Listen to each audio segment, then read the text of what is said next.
For much of the 20th century, the traditional role of women in horror films has usually been that of the helpless victim or hapless heroine. But some women have broken all the rules and given men a run for their lives.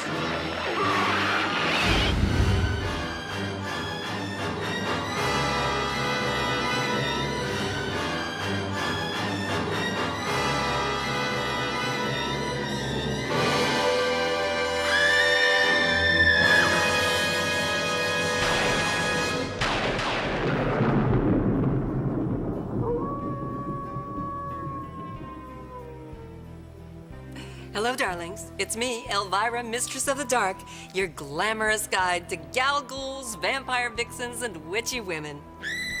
What? I said witchy. Oh, well. Ooh, lucky you. You're really in for a treat. I mean, besides me. We're gonna take a look at Hollywood's ultimate bad girls. They don't just kiss and tell, they kiss and kill. Our producers knew that to pay tribute to the ladies of horror, they needed a hostess who was really horrible. So they picked me, and I'm flattered, I think. We're calling our offering du jour Bride of Monster Mania.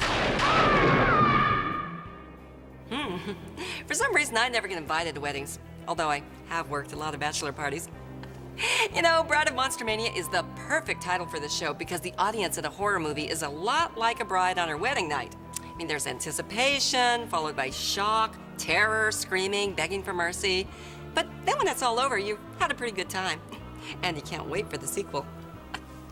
Oh, our first monster brides really take that till death do us part stuff literally. And boys, you don't want to bring these gals home to meet your parents. Unless, of course, you want them killed. So put on your garlic necklace and get out your broom. We're gonna take a scary look at witches and vampires. Dream come true? Or walking nightmare? Beguiling women have had men bewitched, bothered, and bewildered since the beginning of time. And trouble has been brewing ever since. Motion pictures have always provided a safe haven for these enchanting ladies. The real world may not appreciate their devilish behavior, but at the movies, a magical evening is always welcome. Just don't get on their bad side. Vampires don't like to be crossed. And as for witches, well, these evil women give new meaning to the words girl power. As early as 1922, movie witches had begun casting their spell on the silver screen. But the first major film to portray the black arts didn't come from Hollywood. Produced in Sweden, Häxan had all the ingredients of a true spellbinder: flying broomsticks, boiling cauldrons, evil spirits, and a witch's Sabbath. Though audiences couldn't hear them cackling, it was a silent picture after all, the witches of Häxan conjured up a vivid image of ancient sorcery. The film even included a demonic seduction. I think that the whole thing about the devil coming, I think that's a whole sexual connotation. She's seduced by the ultimate male who comes through the window, which is that adolescent hope for the elopement. And he's the ultimate seducer.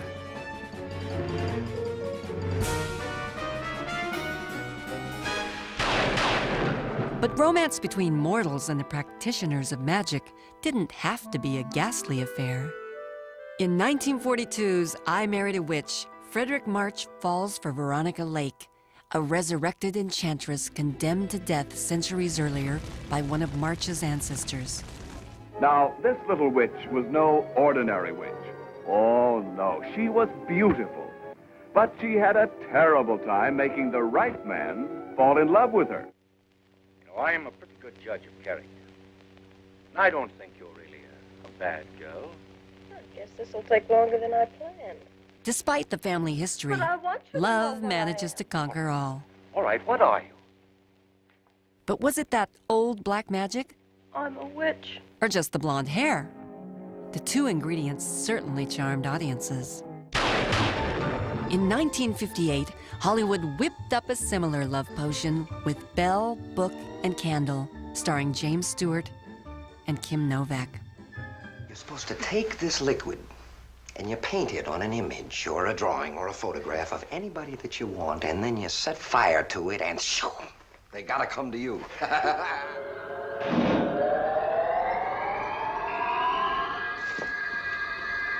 Now you believe it. Of course I don't believe it, not one single stupid word of it. Chef, I'm getting out of here, out of this building, and don't think I'm ever coming back, because I'm not coming back, ever. you will, you have to. Oh, you mean the spell? Ha! We'll see about the spell. Taxi! Taxi! The film even inspired the hit TV series Bewitched.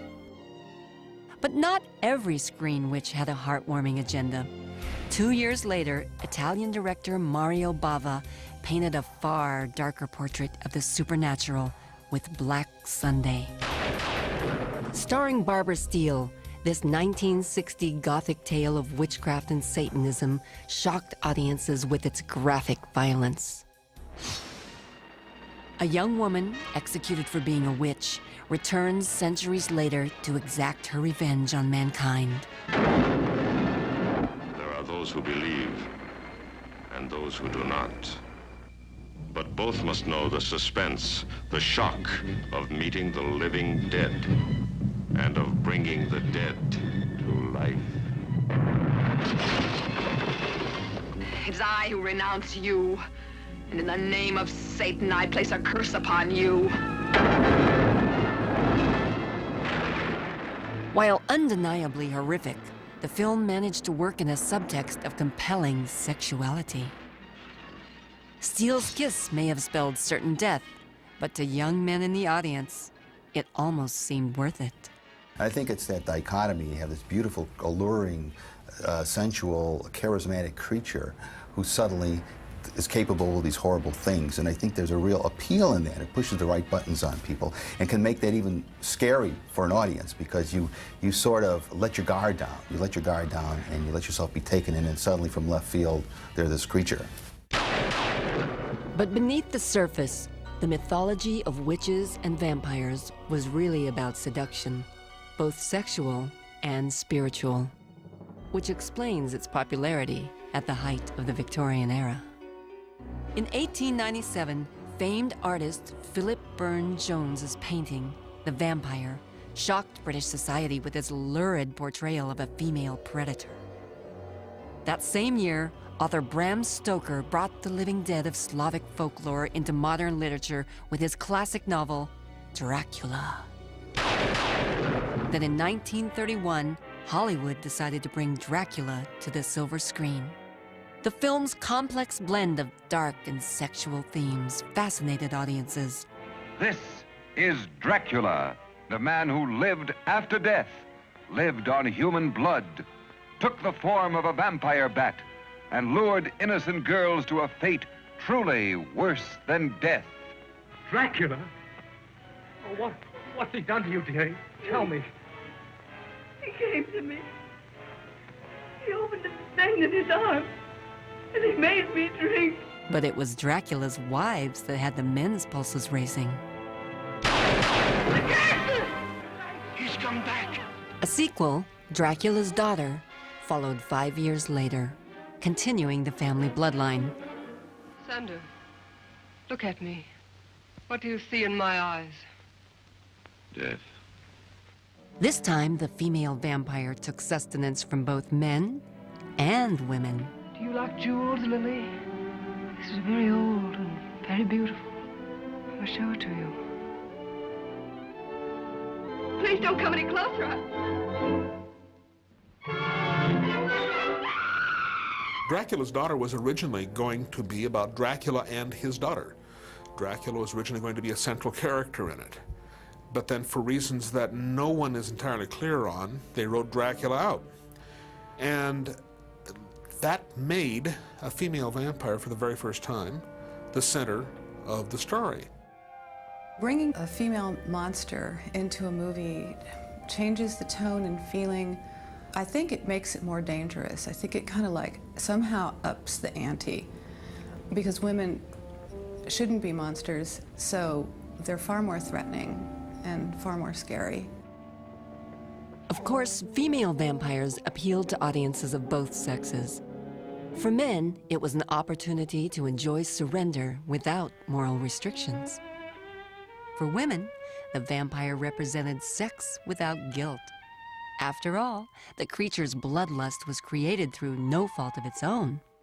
Witches aren't necessarily picked, but vampire women, they're picked by the ultimate sexual being. And he chooses. He doesn't choose ugly women. He chooses these beautiful temptresses. Films like Dracula's Daughter and Todd Browning's Mark of the Vampire, produced in 1935, sparked controversy that resulted in greater censorship. Suddenly, the horror film genre was in danger of losing its bite, or at least its audience. By the mid-1930s, film censorship was in full swing, both in the US and abroad. For several years, Hollywood's screen sirens retreated to their coffins, waiting for society's sexual mores to catch up. It was in France that the wake-up call was sounded. In 1960, director Roger Vadim created the most provocative vampire movie to date, Blood and Roses. Based on Sheridan Le Fanu's Carmilla, this atmospheric thriller explored the affair between a lady vampire and her female victim. Blood and Roses, the ultimate in adult and unadulterated horror. Bursting onto the screen in the most lavishly beautiful, sensationally shocking picture of modern times. A girl whose secret is reflected in an image too dreadful for the eye to behold. Female vampires are extremely popular, and female lesbian vampires are even more popular. The whole idea of a vampire to begin with is very sexual and very sensual. The penetration, the teeth through the neck, the seduction, the allure, this kind of thing. That's very much of a turn-on to a lot of people, and it can make some great stories. But the French weren't the only ones with a taste for the erotic. The British company Hammer Films specialized in low-budget shockers that blended horror and eroticism. 1960s, The Brides of Dracula transplanted the Dracula theme to the unusual setting of a girl's dormitory. With its implicit suggestion of sexual awakening, the matinee movie was perfect for its target audience of teenage boys. I think the reason that sex is so prevalent with female monster movies is that historically men were more attracted to horror movies. And one of the things that interests men about women is that kind of sexual game playing. Throughout the 1960s and 70s, Hammer scored hit after hit thanks to a winning formula of hot blood and surging hormones. Hammer had their own style. It was macabre, and it was gothic, and it was rich, and it was silly, and there were a lot of things. Whereas the horror films later became sort of like, chop 'em. And it was so graphic. Horror films are much more exciting and scary when you don't see a lot of gore, when you don't see a lot of chopping and guts. Hammer Films treated moviegoers to a long line of female vampires, each one of them young, buxom, and frighteningly lethal. I think in some ways a female predator is more powerful than a male, because you don't expect it from a woman. You know it's there, but I don't think one is too eager to see it. In many female monster roles, especially the vampire, the focus tends to be very sexual. What this is saying is that the power that women have is in their sexuality. And it's basically saying that this is like this huge power that can control and dominate men and destroy the earth. In 1970, Hammer Films began a trilogy of erotic horror classics that reflected women's growing independence. Like Vadim's Blood and Roses, the films were inspired by Sheridan Le Fanu's novel, Carmilla. Sample, if you dare, the deadly passion of the vampire lovers. The first installment, The Vampire Lovers, revolved around the deadly exploits of a female vampire who preyed on teenage girls. In Hammer films, you would have the demon come and murder the girl, and then in turn she would become the perpetrator and find victims elsewhere and carry on. And I think that's why women are so strong in these films. Released the following year, Lust for a Vampire made being undead downright inviting. Welcome to the most exclusive finishing school in Europe, where the quest for knowledge continues long into the night. Turn now this fresh, warm blood into a body of thy making. Soon after, Hammer released the last and what many consider the best in this series. Twins of Evil starred Peter Cushing as a vampire hunter whose two nieces are drawn into the world of vampirism. Frida, what are you doing? Nothing. Just looking. The storm is beautiful. And when the lightning flashes, you can see Karnstein Castle. Frida! One who is dedicated to the devil and his deeds will not die by a vampire's bite, but will become one of the undead. A vampire. The nieces, one good, one evil, were portrayed by real-life sisters Madeline and Mary Collinson, Playboy magazine's first twin centerfolds. With the women's movement gaining momentum in the 1970s, it wasn't long before female vampires demanded equal time. Although Countess Dracula had nothing to do with Bram Stoker's infamous Count, it did concern a real-life Hungarian noblewoman who killed virgins to maintain her youthful looks. In Countess Dracula, again, the woman wrote the story, but that was easy because she was the greatest serial killer of all time. Dracula lives again in the body of a woman. Blood. The more she drinks, the prettier she gets. Blood. Whose blood? Who is the bloodthirstiest of them all? The Countess Dracula. For nearly 2 decades, Hammer Films had a lock on the vampire movie. But in 1979, Dracula returned to Hollywood for a big-budget remake starring Frank Langella. Langella gave the Count an erotic sensuality that no woman could resist.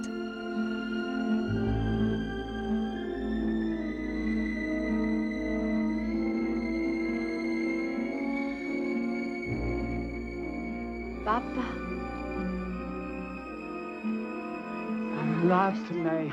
Laat mij met rust.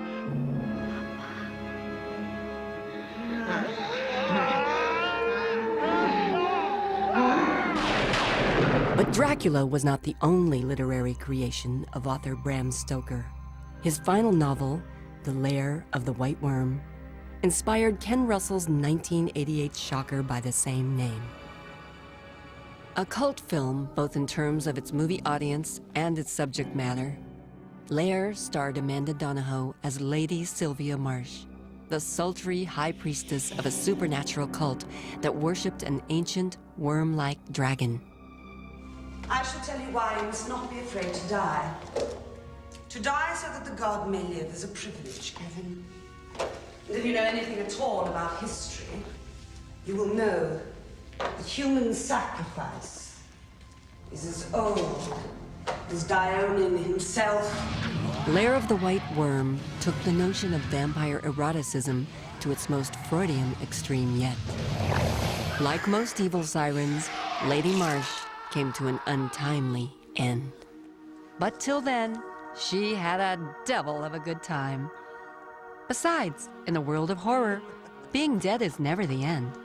Sometimes, it's only the beginning. Mirror, mirror in my hand, who is the sexiest... Oh, hi. Just admiring my reflection in the mirror. Something those vampire chicks can't do. Boy, being a vampire really sucks. I mean, it's just not natural. Speaking of which, our next crop of cuties is anything but natural.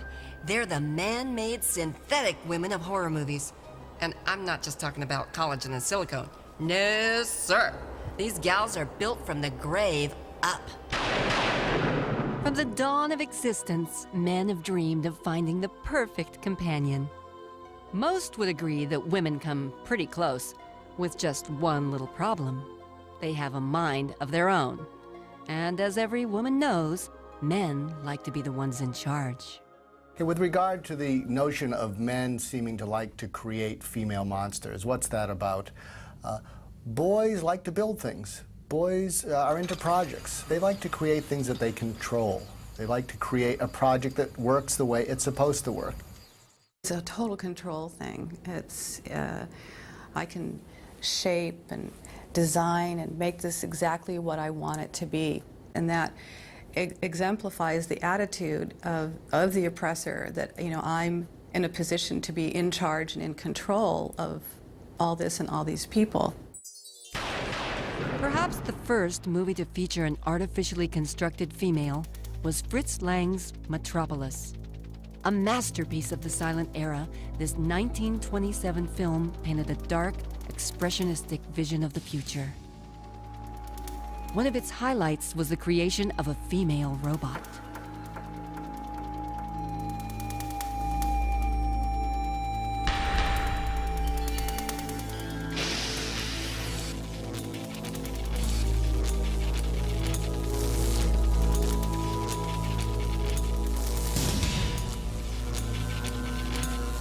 The mechanical female is made in the exact likeness of Maria, a beloved and trusted figure among the working class. But her true purpose is to betray those around her.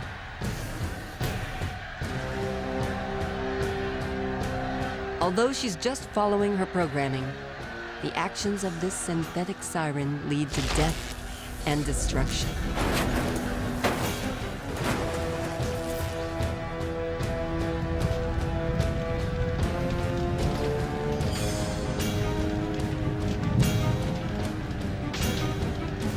The haunting performance by actress Brigitte Helm as the robot made a lasting impression on future Frankenstein director James Whale. When casting Bride of Frankenstein a decade later, Whale considered Helm for the title role.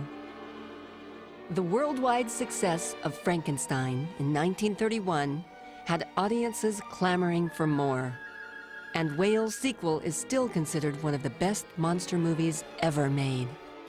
Dr. Frankenstein decides, you know, I'm going to make a woman because I can make both.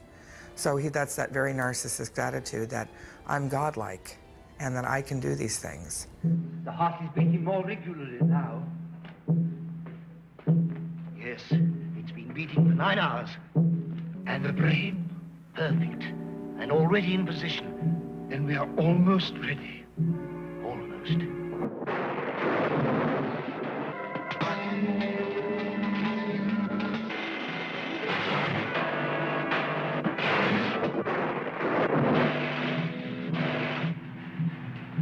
Remove the diffuser bands.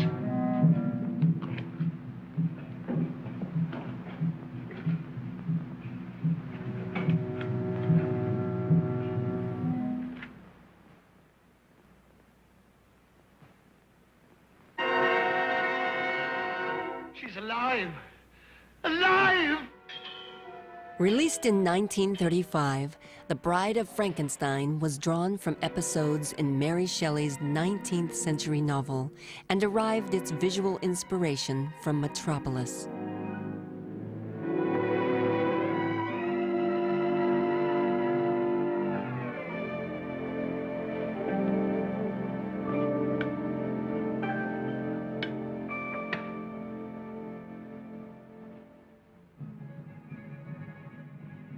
Elsa Lanchester, who played the female creature, even modeled much of her performance after that of Brigitte Helm.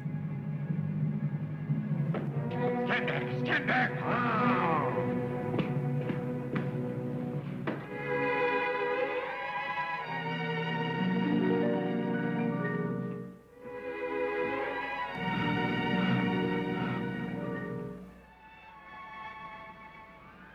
The Bride of Frankenstein was a sensation at the box office. But despite its success, the ladies of horror had all but disappeared by the 1940s. With the male population going off to war, America came to depend on women to fulfill roles traditionally held by men. Now the ones specializing in science and mechanics weren't men like Dr. Frankenstein. There were female welders, female machinists, even female truck drivers. America gave these mechanically minded women a name, Rosie the Riveter. But Rosie found movies in which females were constructed by men to be less than riveting. That was a male fantasy. But by the 1950s, the boys were back in town, and Hollywood's women of horror were making a comeback. He held these beautiful maidens captive in his jungle of death, a power-mad genius who changed them into horrible creatures of another world, half-beast, she-demons. Drive-in theaters gave the monster genre a real shot in the arm. After all, what better place and what better excuse for a guy to put his arms around a date? All young men take young women to horror films because they go, ah, and they sit on them, turn over and go, hold me. I've done it. We've all done it. I mean, God, yes, you know, it's wonderful.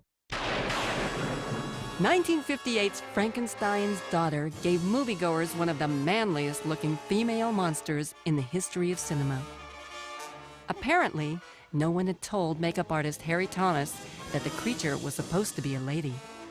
At the last moment, lipstick was added to give the monster a feminine touch. For the first time, a female descendant of the infamous Frankenstein.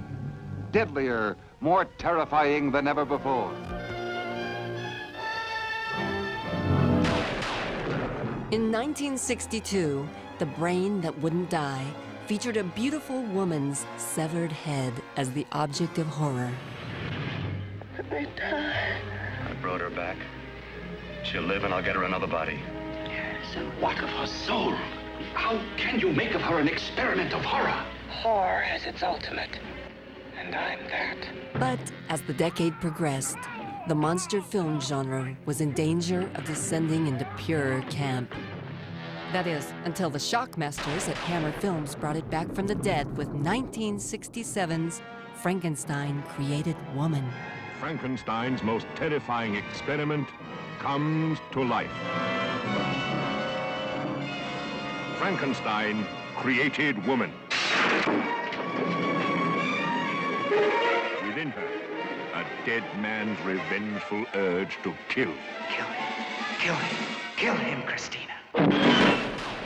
Hammer was at it again in 1971 with Dr. Jekyll and Sister Hyde, a twisted adaptation of Robert Louis Stevenson's classic novel.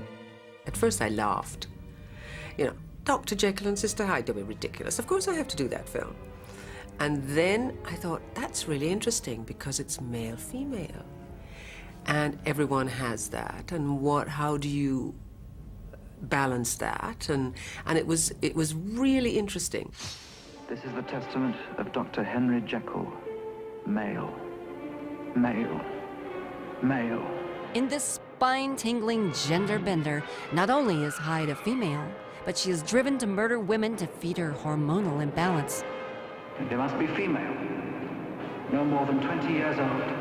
And of course, basically what it is sort of, you know, coming to terms with the power of your body and the power of sexuality at that moment. And it was a really great moment for me. I mean, I love doing that. In this film, you will actually see the sinister Dr. Jekyll change in mind and body into the totally evil Sister Hyde. It is I who exist, Dr. Jekyll, not you. It is I who will be rid of you. As I come into being once more, I start to feel my power. This is like the second or third time, and that's when I start to discover my power in sexuality and my power in life and my power in being a woman, and suddenly it's like, and I don't want to go back. I don't want to disappear again. Dr. Jekyll, Sister Hyde, man or woman or both. The Stepford Wives, about what men can do behind closed doors. In 1975, the concept of the man-made woman hit closer to home with the Stepford Wives, in which suburban husbands conspire to create the perfect partners by replacing their wives with androids who are literally built to serve. I'll just die if I don't get this recipe. It took me so long to get the upstairs floor to shine. Charmaine's changed. Carol Van Zant's changed. I'm getting the hell out of Stepford. Bobby, it's gotten to you now. I just want to look like a woman. And you're not going to leave Stepford either, are you? Leave Stepford? She's changed. And stop telling me I'm crazy. You see somebody, you get some help. You see a psychiatrist. I think the men in the association are behind it. Charmaine changed. Bobby changed. And my time is coming. I want my children! Where are they? The 1990s saw a resurgence in movies that blended modern science with classic horror. In an age of genetic engineering, the prospect of creating the perfect woman had achieved a terrifying new dimension. In 1995, Species introduced audiences to the most physically perfect female yet, a laboratory-grown superwoman whose DNA was literally out of this world. We decided to make it female so that it would be more docile and controllable. More docile and controllable, huh? I guess you guys don't get out much. I think what's most interesting about the movie Species is that nobody expected that, you know, a woman creature would be like this kick-ass warrior type of being. And the fact of the matter is that women really are far more vicious when protecting their young than men would ever be. That's portrayed in Species to its full extent.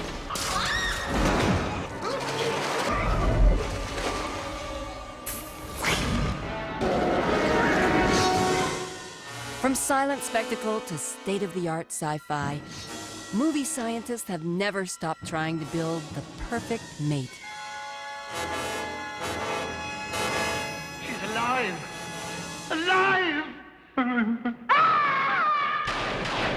Now, I don't mean to be catty, but some of those women should have gotten a second opinion before they used Frankenstein as their plastic surgeon. I mean, I know he's cheap, but look at his work! Oh, but seriously, it's not what's on the outside that counts. It's what's on the inside. Unless, of course, what's on the inside is Satan. Yep, I'm talking about women possessed. Gals, it could happen to you. As long as there have been souls, mankind has been fascinated by the concept of a woman overcome by the forces of evil.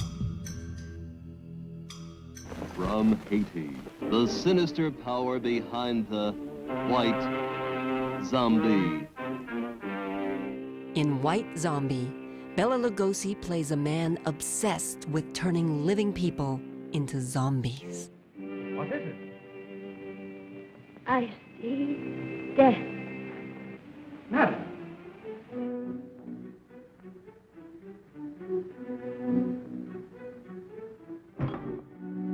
Mad with power, he uses the strength of his will to turn a young woman into a soulless creature.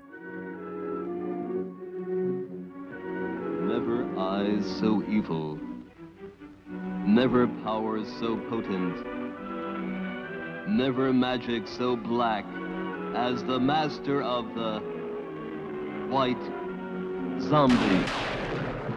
Cinema's most famous foray into the world of possession came in 1973 with William Friedkin's The Exorcist. Based on a documented case, the film starred Linda Blair as an innocent girl possessed by the devil. Somewhere between science and superstition, there is another world. The world of darkness.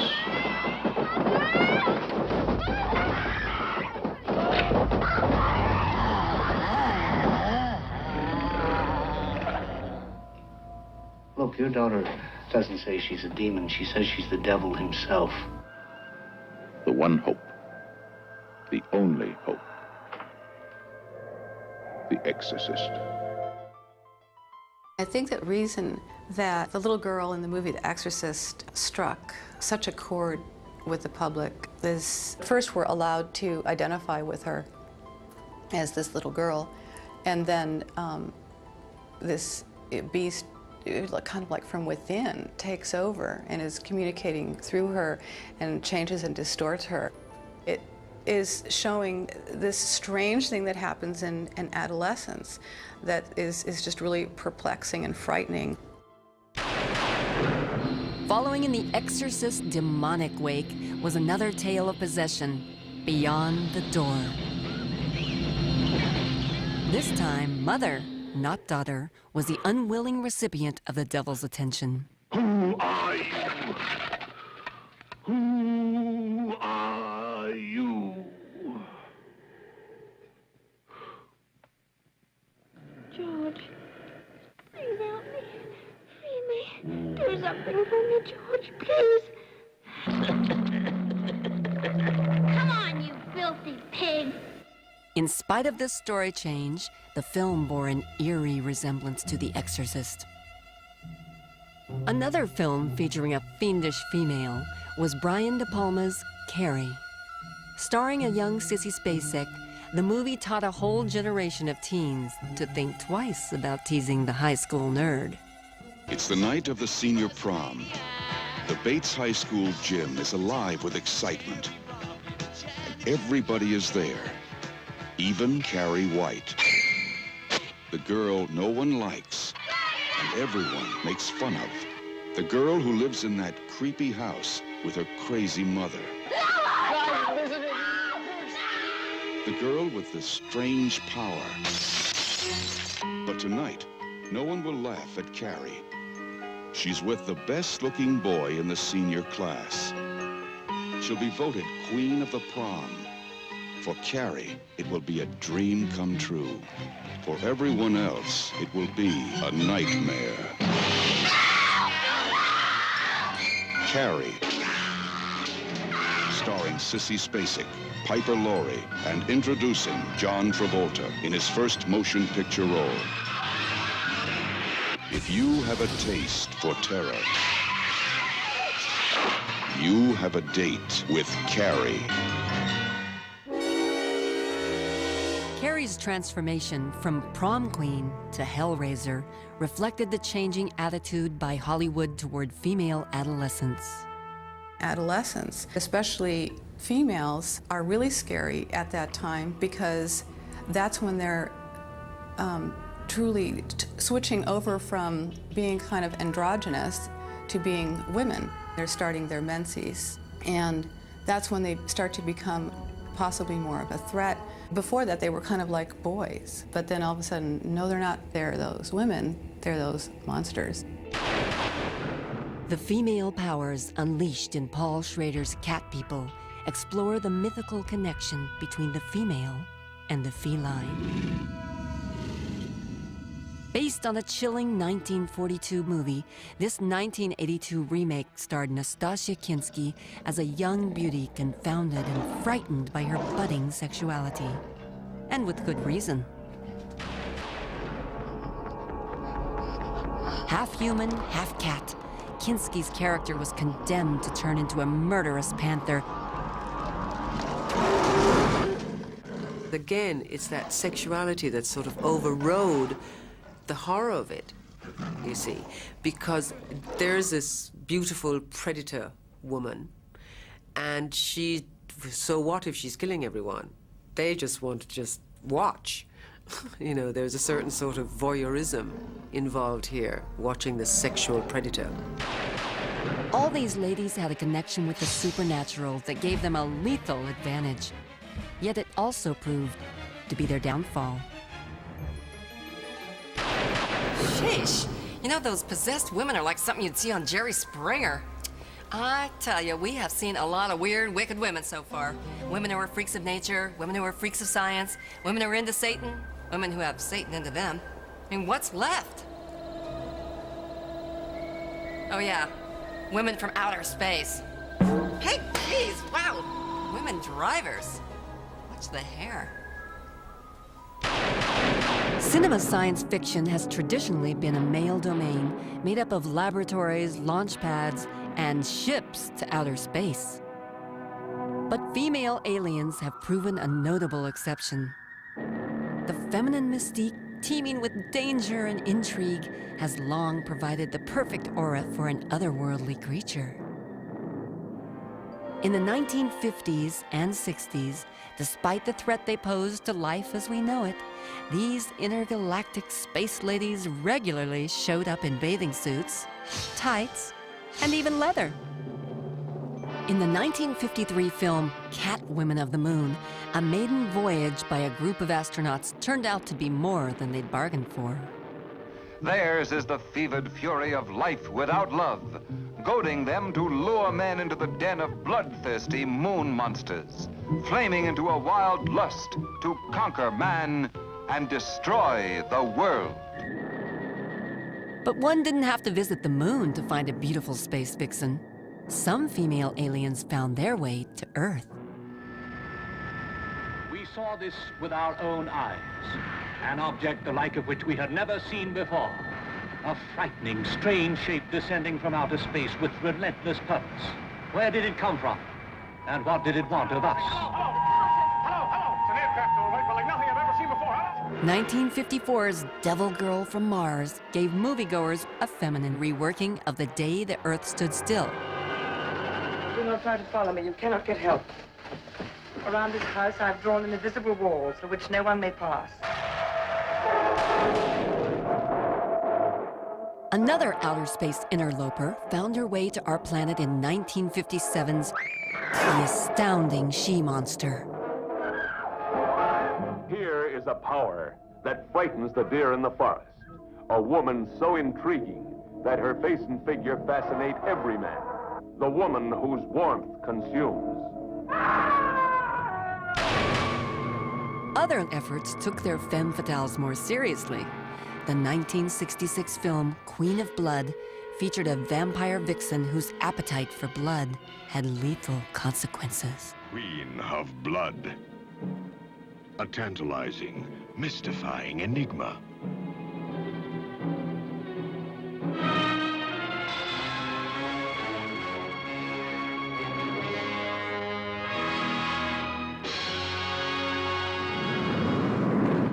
But nowhere was the developing image of the tough woman more evident than in Ridley Scott's sci-fi shocker, Alien. Released in 1979, the film co-starred Sigourney Weaver as Lieutenant Ellen Ripley.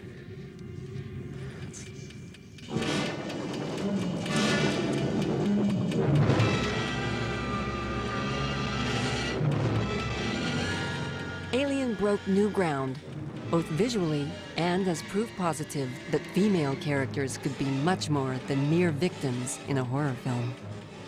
I think what you're seeing with Sigourney Weaver in Alien is you see the crossover of female power being expressed from sexuality to just real power, leadership power, being able to take charge and take control in a direct, no-nonsense way.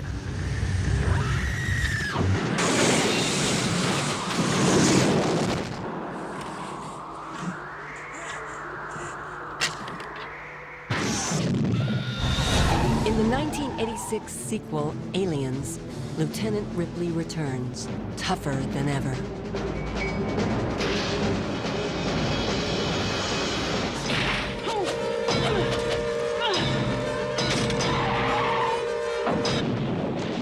Now, she takes on the screen's most fearsome creature yet. The Alien Queen. The fight that ensues is a clash seldom seen on film. Two female characters locked in a savage battle to the death.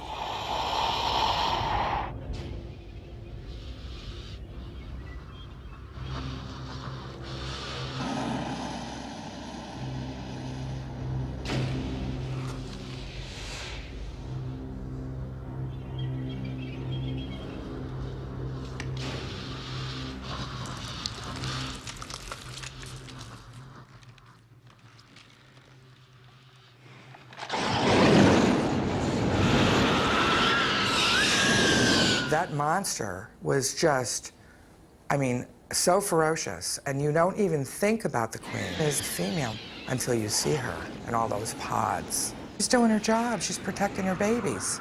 The film is very matriarchal, and I think that's what makes that whole series very, very powerful.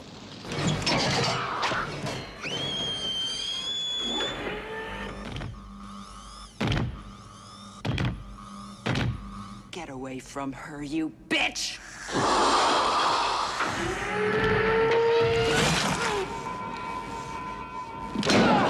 Ripley defeats the Queen, but not the alien race.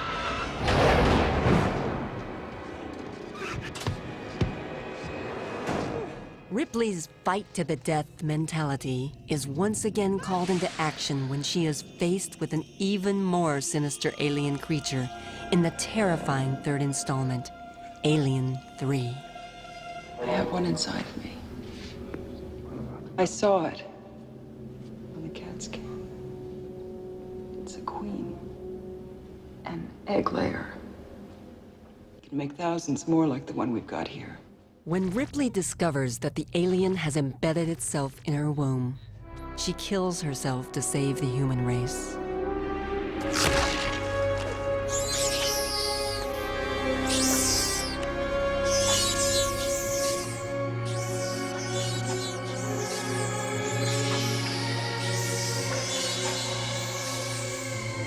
In Alien Resurrection, Ripley is reincarnated when her DNA is blended with that of the alien. That was a really interesting blend. It was really hard to tell where the human left off and the monster began. Then there was a question of, well, is she going to, behave like a familiar human female is going to behave, or is she going to turn on us?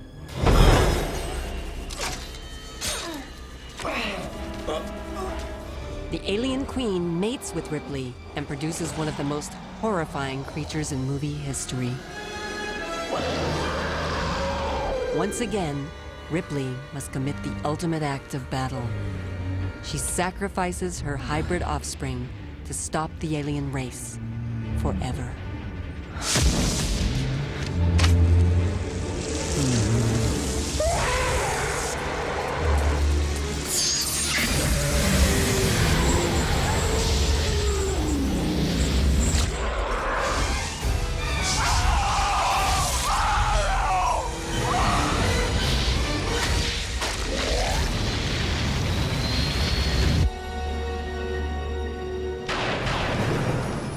From witches and vampires to robots and aliens, female monsters have brought us some of the most terrifying moments in movie history.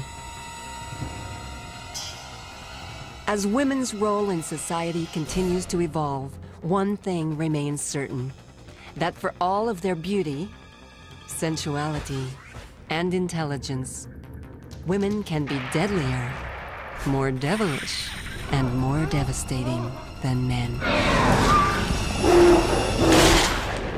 You know, there are some important lessons to be learned from the Bride of Monster Mania. First off, we now know that guys really go for the bad girls, even if it kills them. But more important than that, we can feel a lot better about ourselves. I mean, even on our worst bad hair day, we still look better than that Bride of Frankenstein.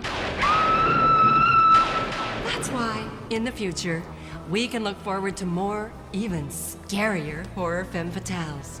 So, until next time, darling, this is Elvira saying, unpleasant dreams.